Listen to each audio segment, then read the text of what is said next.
As ancoragens são elementos que trabalham a tração, com os quais se pretende melhorar as condições de equilíbrio de estruturas verticais, como muros de contenção ou taludes. Realizam-se perfurações subhorizontais ou com inclinações entre 30 e 45 graus, nas quais se introduz vários cabos, se injeta a calda e se executa a tensão dos cabos, até obter a tonelagem de desenho necessária para a sustentação da estrutura. Ao entrar em obra, não esqueça todos os EPIs que deve utilizar: capacete, roupa de trabalho, colete, luvas, calçado de segurança e proteção ocular e auditiva. A plataforma de trabalho deve ser horizontal, estável. Antes de começar a trabalhar, a obra deve ser delimitada e sinalada de maneira adequada.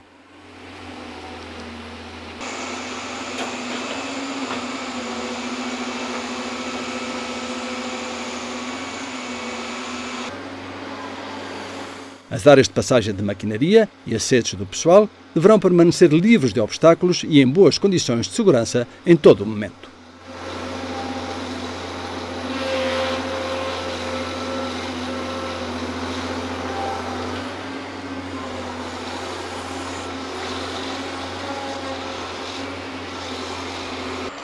O carregamento de materiais realizar-se-á mediante um caminhão guindaste e elementos de elevação. Estes elementos de elevação revisar-se-ão periodicamente e serão substituídos quando apresentem deficiências. Fica terminantemente proibido permanecer sob cargas suspensas ou no raio da ação do guindaste.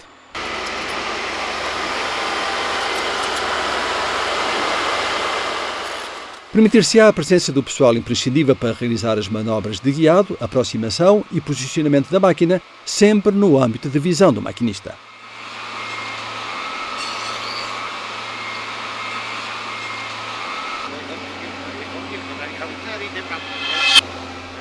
Para a inserção de varas de perfuração dentro das tubagens de revestimento e destas na máquina, empregar-se-ão meios mecânicos.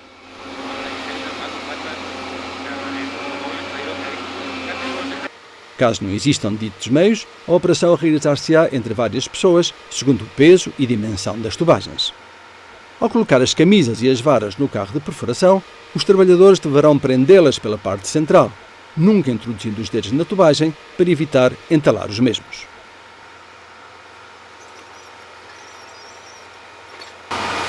As varas de perfuração colocar-se-ão sobre suportes perto da máquina para assim evitar o contínuo movimento por parte dos trabalhadores e esforços excessivos não necessários.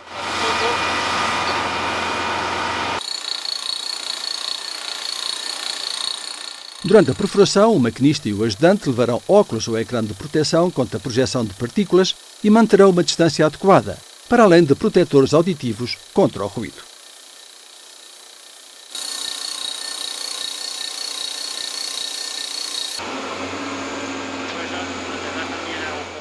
Será preciso reconduzir os fluidos de perfuração até uma área de decantação para evitar que se acumulem na área de trabalho.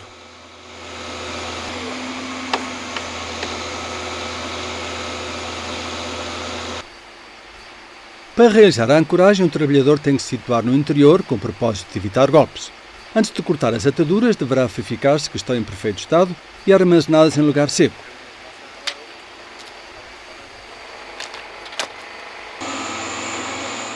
O traslado da ancoragem até a área de injeção deve ser realizado por um número de operários suficientes e carregado sobre o ombro do mesmo lado. O operador da máquina estará atento e mantê-la parada até que esteja concluída a introdução da ancoragem.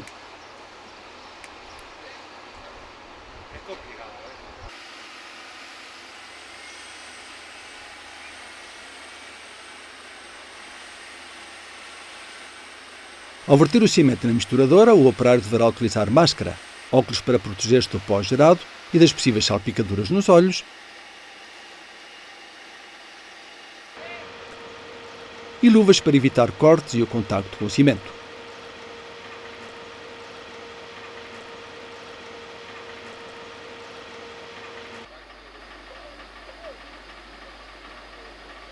Antes de desmontar as mangueiras de injeção, deverá verificar que não existe pressão no circuito. Para isso, utilizar-se-á um manómetro, cujo funcionamento haverá sido verificado anteriormente.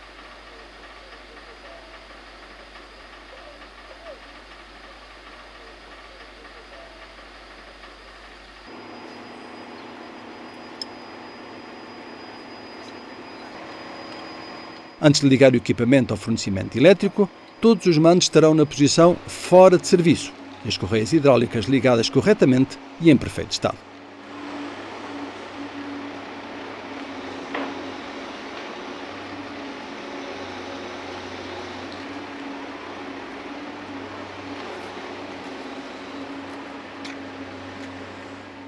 Antes de pôr em funcionamento o equipamento de tensão, é preciso extremar as precauções na montagem das lâminas de reparto e outros elementos de bloqueio da cabeça de ancoragem para evitar cortes, golpes ou entalar as mãos.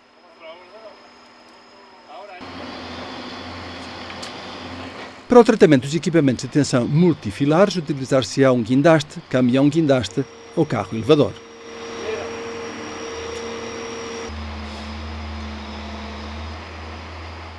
A ligação será realizada corretamente utilizando garfos com fecho de segurança.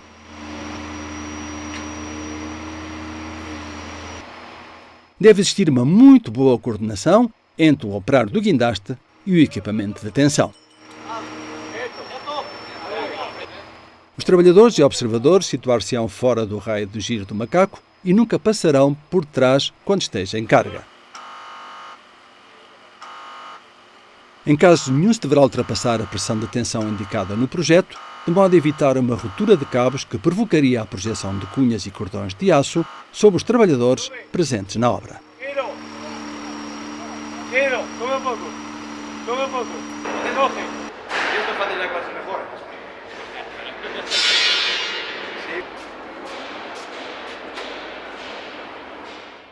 Para o destesado da ancoragem, o trabalhador deve utilizar os EPIs necessários para evitar queimaduras e projeções, como o ecrã ou óculos protetores, roupa ignífuga, calçado de segurança e luvas de couro. O equipamento de oxicorte deverá estar em bom estado. As torneiras e redutores de pressão de oxigênio devem estar limpos de gordura e óleos.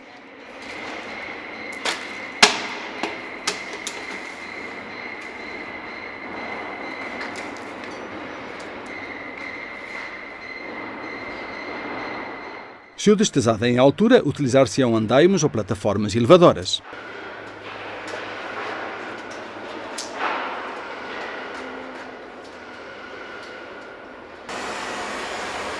O trabalhador nunca subirá ou descerá com o maçarico acendido. Deve acendê-lo uma vez situado junto à ancoragem que vai destesar.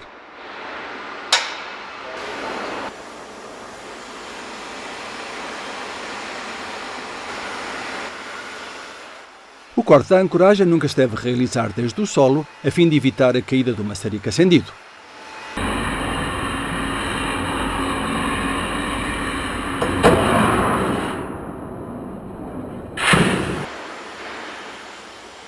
Realiza-se sempre desde um lado e por cima.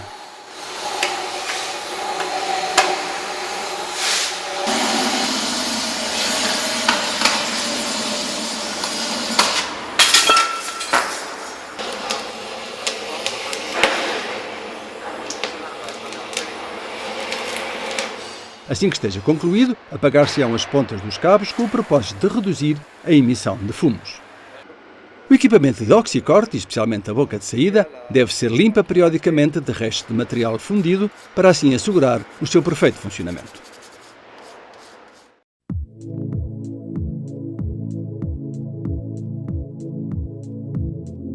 Nunca permanecer sob cargas suspensas. Manter os revestimentos e varas de perfuração em suportes para evitar sobreesforços. O operário da máquina e o ajudante têm de ter uma boa coordenação e manter o contacto visual. O transporte das tubagens de revestimento e varas deve realizar-se por 2 operários e nunca se deve colocar as mãos nos extremos, sempre na área central. Deve-se desenvolver a ancoragem desde dentro para evitar possíveis golpes. O translado da ancoragem deve ser realizado por vários operários. Durante o tesado é obrigatório manter-se afastado do raio de giro do macaco e não passar nunca por detrás deste quando esteja em carga. Utilizar meios auxiliares adequados para trabalhos em altura. Manter o equipamento de oxicorte em perfeito estado e nunca destesar a ancoragem por baixo.